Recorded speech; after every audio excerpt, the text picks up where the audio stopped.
ये भी हुआ कि गुजरात सरकार में कई सालों से लोग 10-10 सालों से उनको एक्सटेंशन मिल रहा था। ऐसे और भी कई राज्यों में होगा। तो यहाँ भी एक निर्णय लिया गया था कि जिसके कारण जो पीछे के लोग, जो युवा है, वो अगर किसी को एक्सटेंशन मिलता है तो उसका एज पूरी हो जाती है, वो उसको मौका नहीं मिलता है, क्योंकि उसे एक्सटेंशन के साथ वो एक्सपीरियंस आदमी है, एक्सपीरियंस अधिकारी है, उसके बगैर नहीं चलेगा। ऐसे जो मानसिकता थी वो भी बदलने का सफल प्रयत्न हुआ और उसके कारण हजारों, मैं संख्या नहीं बताना चाहता मगर बहुत बड़ी संख्या के अंदर जो लोग एक्सटेंशन पे चल रहे थे, कई युवाओं को मान लो 5,000 नौकरियां अगर एक साल में और रिटायर होते तो नए लोगों को चांस मिलता, तो उसके बजाय अगर 10 साल एक्सटेंशन पर है तो हर साल 5,000 यानी 50,000 युवाओं का जो सपना वो अधूरा रह जाता।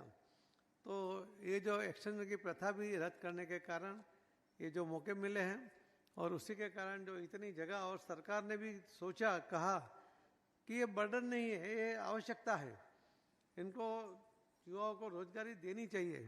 नहीं तो उसमें निराशा आती है। हम कहते हैं कि बुद्धिधन बाहर जा रहा है, क्यों बाहर जा रहा है? उसको यहाँ मौका नहीं मिलता, इसके लिए जाता है।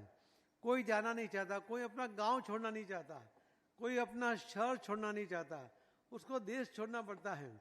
तो वहाँ उसको चांस तो मिलता ही है, मगर उसके मन में कहीं तो लगता है, कसक रहती है कि मुझे गांव छोड़ना पड़ा, मेरा देश छोड़ना पड़ा। तो ऐसे उसकी वजह से उसके मन में निराशा भी है। और हम बोलते रहते हैं कि जो बुद्धिधन जा रहा है उसको रोकना चाहिए, मगर अगर मौके यहाँ पर हम नहीं बनाएंगे तो ये रुकेंगे नहीं, उसको जाना ही पड़ेगा। तो मोदी साहब ने इन सब के लिए एक मौका उनको यहाँ मिल जाए, उसके लिए जो कोशिश की, और वो भी सब लोग उसके अंदर हिस्सा ले पाए। इसीलिए रोजगार मेला बनाकर कोई मर्यादित जगह पर इंटरव्यू करते हुए उनको ये काम करने के बजाय, भर्ती मेला करने के बजाय एक रोजगार मेले में बहुत सारे लोग अलग अलग जगह पर जाकर, जैसे आज भी कितनी बड़ी संख्या में करीब 46-47 जगह पर ऐसे रोजगार मेले लगे हैं, तो वहाँ पर सभी लोगों को एक मौका इसमें मिलेगा। और जो नज़दीक के लोग हैं, चाहे सूरत से दूर करीब 100 किलोमीटर दूर के लोग भी होंगे, 150 किलोमीटर दूर के लोग भी होंगे, वो भी इस मेले के अंदर आ सकते हैं और अपना मौके के लिए वो कोशिश कर सकते हैं। तो ये मोदी साहब का जो विज़न है रोजगार मेले के द्वारा युवाओं को रोजगार देना, ये अपने आप में बहुत बड़ी बात है। आज जिन लोगों को ये मौका मिल रहा है उनको मैं बहुत बहुत शुभकामनाएं भी देता हूँ और अपेक्षा भी करता हूँ कि देश की आपके पास अपेक्षा है। आप एक सरकार में बड़ी जिम्मेवारी के साथ आगे बढ़ने वाले हैं, आपके ऊपर बहुत सी जवाबदारी आएगी, उस टाइम निर्णय भी लेने पड़ेंगे। तो उस निर्णय के समय में हम बायस होने के बजाय हम नीति और नियम जो है बने हुए हैं, जो कानून बने हुए हैं, उसी के आधार पर हम बिल्कुल तटस्थता से, निर्भयता के साथ ये निर्णय करें, जिसके कारण आपको भी एक आत्मसंतोष होगा और देश को भी उसके कारण बहुत बड़ा फायदा हो सकता है। एक सूरत ऐसा शहर है कि यहाँ रोजगार मेला करना, तो कई बार लोगों को लगता है कि यहाँ तो सबके पास जॉब है, कोई ऐसा आदमी नहीं मिलेगा उसको काम नहीं है। वो चाहे प्राइवेट में होगा तो वहाँ भी उसको काम मिलता है। जैसे मुंबई के लिए लोग पहले कहते थे कि वहाँ रोटी मिल जाएगी पर ओटा नहीं मिलेगा, रहने के लिए जगह नहीं मिलेगी। उसी तरह यहाँ पर तो दोनों मिल जाएगा, रहने के लिए जगह भी मिल जाएगी और काम भी मिल जाएगा। इस तरह का ये शहर है और इस शहर के अंदर जब रोजगार मेला होता है तो अपने आप में एक बहुत बड़ी बात है। इस शहर कई लाखों लोगों को रोजगारी दे रहा है, कई लोग उससे, बहुत ज़्यादा लोग उससे संतुष्ट भी हैं। उनको लगता है कि उन्हें एक अच्छे वातावरण में रहने को भी मिल रहा है, अच्छा काम भी मिल रहा है, अच्छे वातावरण में वो काम भी कर रहे हैं, उसकी वजह से उनको संतोष भी है, उनके लाइफ में भी उसके वजह से एक स्टेबिलिटी भी है। तो ऐसे जो शहर पूरे देश में, मैं ऐसा मानता हूँ कि सबसे अच्छा शहर हम सूरत से, इसके लिए तो कह ही सकते हैं, मगर सही में हमने कई शहर देखे होंगे बिल्कुल शांति के साथ, बिल्कुल जो एटमॉस्फेयर है उसके साथ, सिक्योरिटी के साथ, वो इस शहर में रहने को मिलता है। मैं आप सबको बहुत बहुत बधाई देते हुए मेरी बात को विराम देता हूँ। फिर से आप सबको बहुत बहुत अभिनंदन, बहुत बहुत धन्यवाद। भारत माता की जय।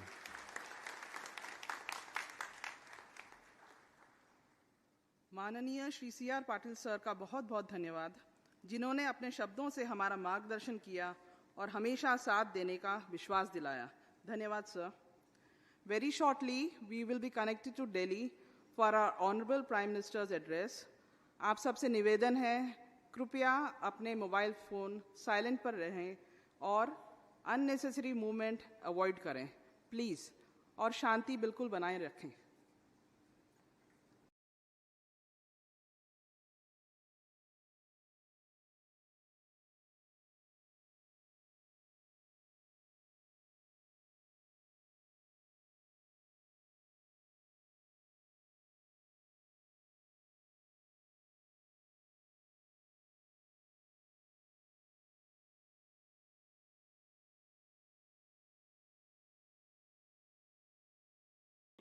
संकल्प है विकसित भारत का। प्रधानमंत्री जी, आपका बहुत बहुत धन्यवाद। धन्यवाद माननीय मंत्री जी। हम सब जानते हैं कि युवा शक्ति हमारे देश की सबसे बड़ी ताकत है। आज का यह रोजगार मेला युवाओं के लिए अवसरों का एक सुनहरा संदेश लाया है और साथ ही उनकी मेहनत और लगन से भारत के विकास के संकल्प को साकार करने का संदेश भी लाया है। इस अवसर पर प्रस्तुत है एक लघु फिल्म।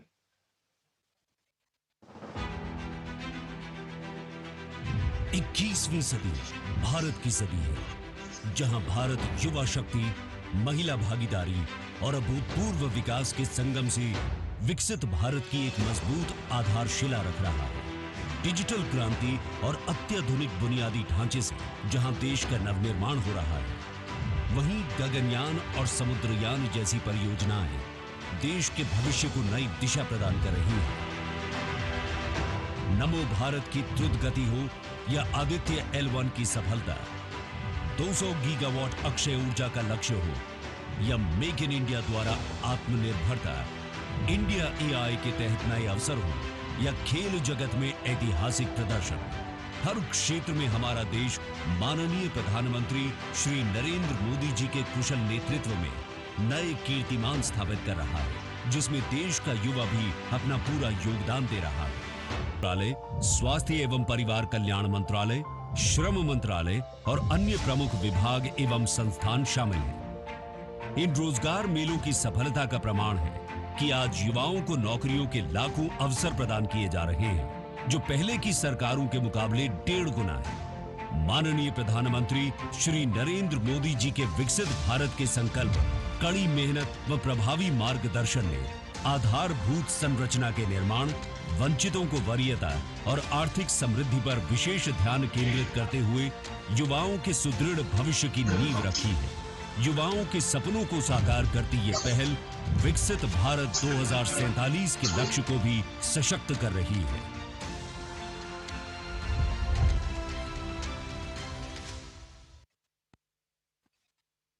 अब मैं आदरणीय प्रधानमंत्री जी से अनुरोध करती हूं कि कृपया रिमोट का बटन दबाकर 51,000 से अधिक नियुक्ति पत्रों के वितरण के इस अभियान का शुभारंभ करें।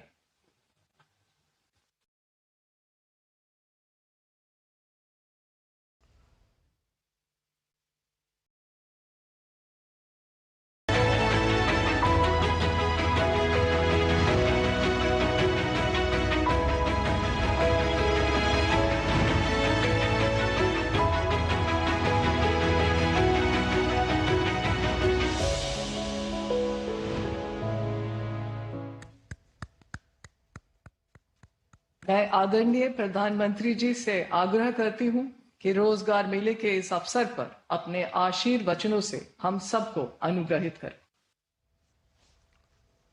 नमस्कार। आज केंद्र सरकार के विभिन्न विभागों में 51,000 से ज्यादा युवाओं को पक्की सरकारी नौकरी के पत्र दिए गए हैं। आज भारत सरकार के अलग अलग विभागों में आप युवाओं के नए दायित्वों की शुरुआत हुई है। आपका दायित्व देश के आर्थिक तंत्र को मजबूत करना है। आपका दायित्व देश की आंतरिक सुरक्षा को मजबूत करना है। आपका दायित्व देश में आधुनिक इंफ्रास्ट्रक्चर के निर्माण का है। आपका दायित्व श्रमिकों के जीवन में मूलभूत बदलाव लाने का है। अपने कार्यों को आप जितनी ईमानदारी से पूरा करेंगे, उसका उतना ही सकारात्मक प्रभाव विकसित भारत की यात्रा में नजर आएगा। मुझे विश्वास है आप अपने दायित्वों को पूरी निष्ठा से निभाएंगे। साथियों, किसी भी राष्ट्र की प्रगति और उसकी सफलता की नींव उस राष्ट्र के युवा होते हैं। जब युवा राष्ट्र के निर्माण में भागीदार होते हैं तो राष्ट्र तेज विकास भी करता है और विश्व में अपनी पहचान भी बनाता है। भारत का युवा आज अपने परिश्रम और इनोवेशन से दुनिया को ये दिखा रहा है कि हम में कितना सामर्थ्य है। हमारी सरकार हर कदम पर ये सुनिश्चित कर रही है कि देश के युवाओं के लिए रोजगार, स्वरोजगार के अवसर बढ़ें। Skill India, startup India, digital India जैसे अनेक अभियान इस दिशा में युवाओं के लिए नए अवसर बना रहे हैं। इन अभियानों के माध्यम से हम भारत के युवाओं को अपनी प्रतिभा दिखाने के लिए खुला मंच दे रहे हैं। इसी का नतीजा है कि इस दशक में हमारे युवाओं ने टेक्नोलॉजी, डेटा और इनोवेशन के क्षेत्र में भारत को दुनिया में बहुत आगे पहुंचा दिया है। आज UPI,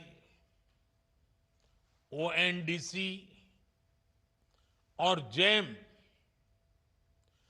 government e market place जैसे डिजिटल प्लेटफॉर्म, इनकी सफलता ये दिखाती है कि हमारे युवा किस तरह डिजिटल अर्थव्यवस्था में बदलाव का नेतृत्व कर रहे हैं।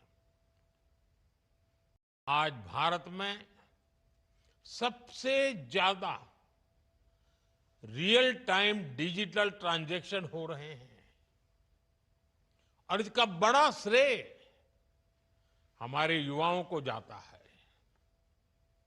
साथियों, इस बजट में सरकार ने मैन्युफैक्चरिंग मिशन की घोषणा की है। इसका उद्देश्य है मेक इन इंडिया को बढ़ावा देना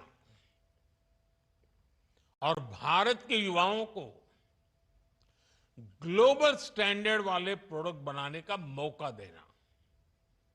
इससे न केवल देश की लाखों एमएसएमईज को, हमारे लघु उद्यमियों को बढ़ावा मिलेगा, बल्कि पूरे देश में रोजगार के नए अवसर भी खुलेंगे। आज का ये समय भारत के युवाओं के लिए अभूतपूर्व अवसरों का समय है। हाल ही में आईएमएफ ने कहा है कि भारत दुनिया की सबसे तेजी से बढ़ती अर्थव्यवस्था बना रहेगा। इस विश्वास के, इस ग्रोथ के कई पहलू हैं और सबसे बड़ा पहलू ये है कि आने वाले दिनों में हर सेक्टर में नौकरियों में बढ़ोतरी होगी, रोजगार बढ़ेंगे। हाल के दिनों में ऑटोमोबाइल और फुटवेयर इंडस्ट्री में हमारे प्रोडक्शन और एक्सपोर्ट्स ने नए रिकॉर्ड बनाए हैं। ये सेक्टर ऐसे हैं जो बड़ी संख्या में युवाओं को रोजगार दे रहे हैं। पहली बार खादी और ग्राम उद्योग, इनके प्रोडक्ट्स ने 1,70,000 करोड़ रुपए का टर्नओवर पार किया है, करीब करीब 2.25 लाख करोड़। इससे खासकर ग्रामीण इलाकों में लाखों नए रोजगार पैदा हुए हैं। अभी कुछ ही दिन पहले इनलैंड वाटर ट्रांसपोर्ट में भी देश की एक और उपलब्धि सामने आई है।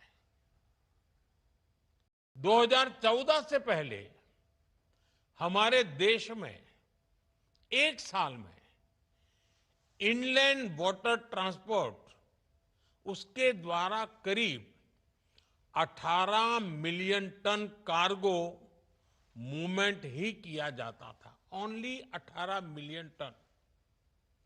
जबकि इस साल इनलैंड वाटर ट्रांसपोर्ट द्वारा कार्गो मूवमेंट 18 से बढ़कर के 145 मिलियन टन से भी ज्यादा हो गया है।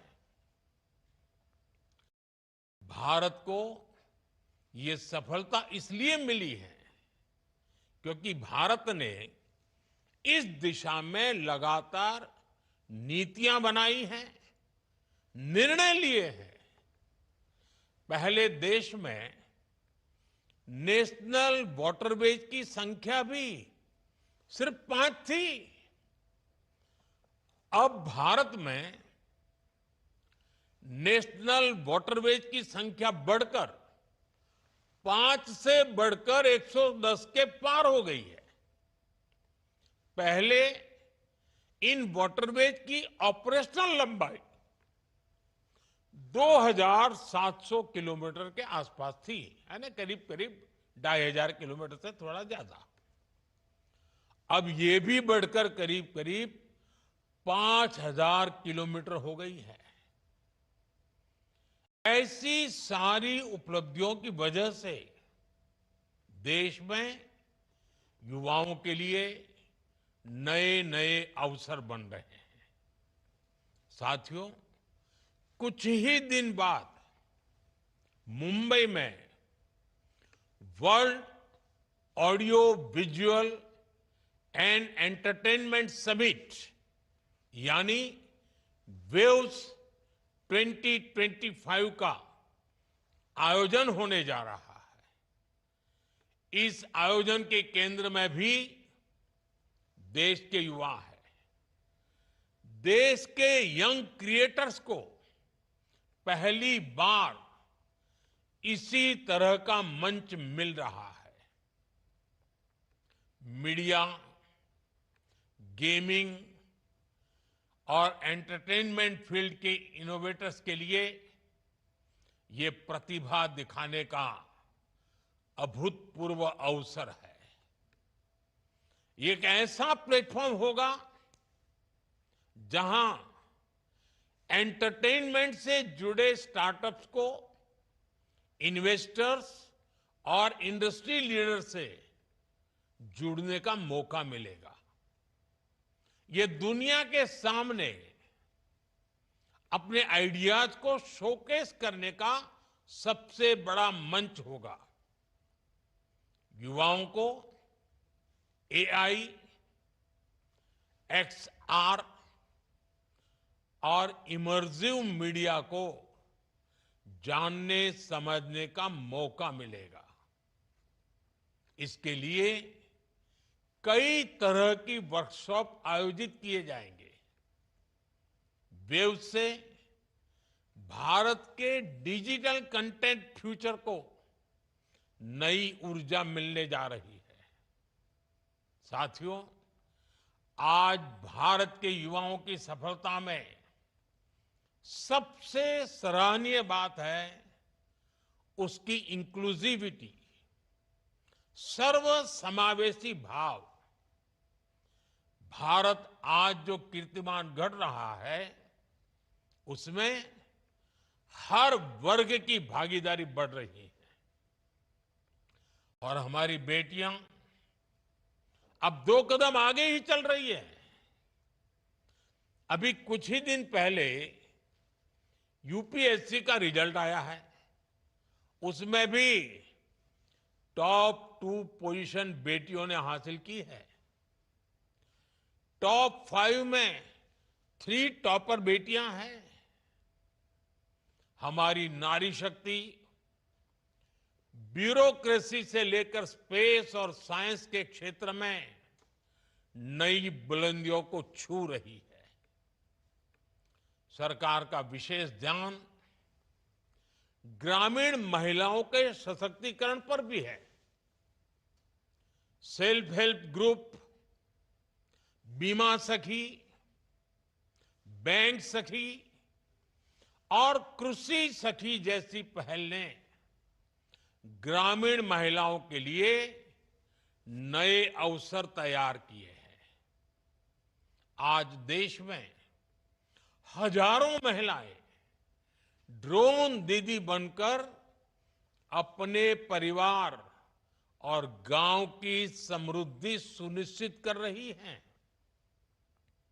आज देश में 90 लाख से ज्यादा सेल्फ हेल्प ग्रुप बने हैं और 10 करोड़ से ज्यादा महिलाएं उनके साथ जुड़कर काम कर रही है। इन सेल्फ हेल्प ग्रुप्स का सामर्थ्य बढ़ाने के लिए हमारी सरकार ने इनके बजट में 5 गुना बढ़ोतरी की है। इन समूहों को बिना गारंटी 20 लाख रुपए तक का लोन देने की व्यवस्था बनाई गई है।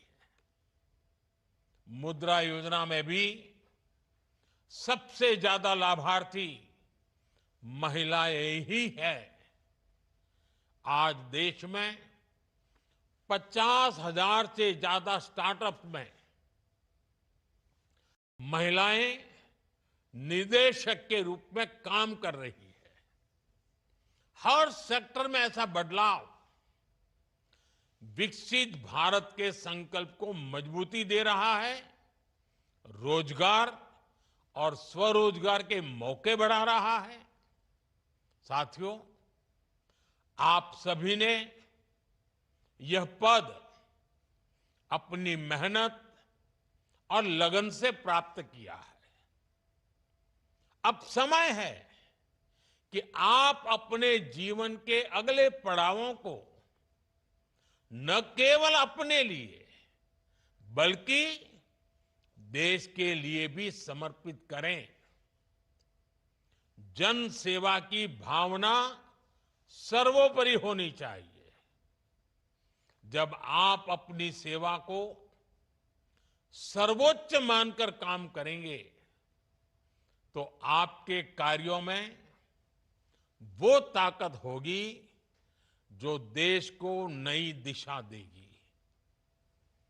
आपके कर्तव्य पालन, आपके इनोवेशन और आपकी निष्ठा से ही भारत के हर नागरिक का जीवन बेहतर बनेगा।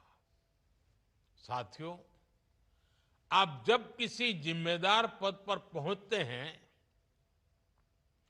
तो एक नागरिक के रूप में भी आपके कर्तव्य, आपका रोल और अहम हो जाता है। आप सभी को इस दिशा में भी जागरूक रहना चाहिए और हमें भी एक नागरिक के नाते योगदान देने में पीछे नहीं रहना चाहिए। अब जैसे मैं उदाहरण बताता हूं, इस समय देश में एक पेड़ मां के नाम, इसका इतना बड़ा अभियान चल रहा है। आप जहां पहुंचे हैं, आप जीवन की जो नई शुरुआत कर रहे हैं, इसमें आपकी मां की सबसे बड़ी भूमिका होगी। आप भी अपनी मां के नाम पेड़ लगाएं, प्रकृति की सेवा करके अपनी कृतज्ञता व्यक्त करें। आप जिस ऑफिस में काम करेंगे, वहां ज्यादा से ज्यादा लोगों को इस अभियान से जोड़ें। आपके सेवा काल की शुरुआत में ही जून के महीने में अंतर्राष्ट्रीय योग दिवस भी आ रहा है। ये एक बहुत बड़ा अवसर है। इतने बड़े अवसर पर आप सफल जीवन की शुरुआत के साथ ही योग के माध्यम से स्वस्थ जीवन की भी शुरुआत करिए।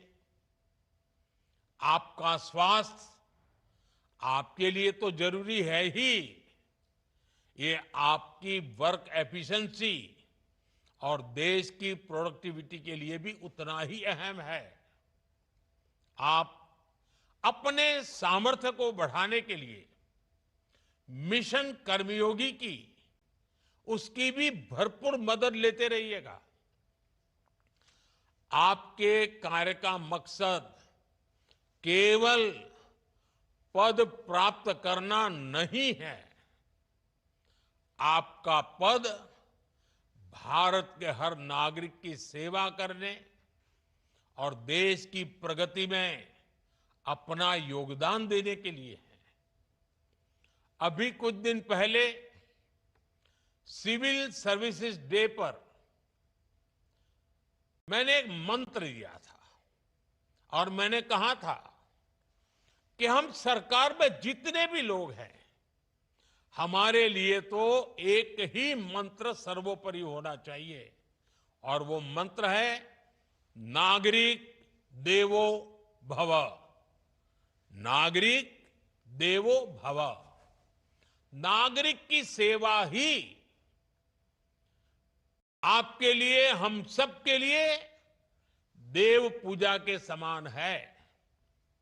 इस मंत्र को भी हमेशा हमेशा याद रखिएगा।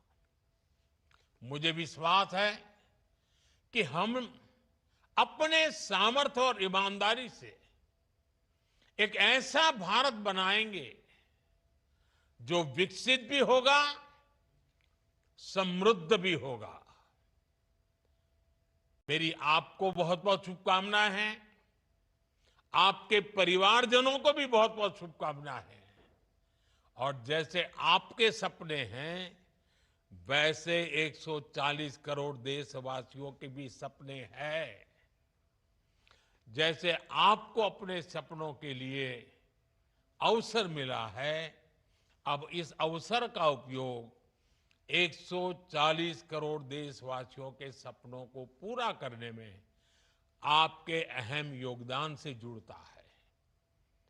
मुझे पूरा विश्वास है आप पद की शोभा बढ़ाएंगे, देशवासियों का गौरव बढ़ाएंगे और आपके जीवन को धन्य बनाने के लिए आप समय और शक्ति का सदुपयोग करेंगे। इसी शुभकामनाओं के साथ आप सबको बहुत बहुत बधाई।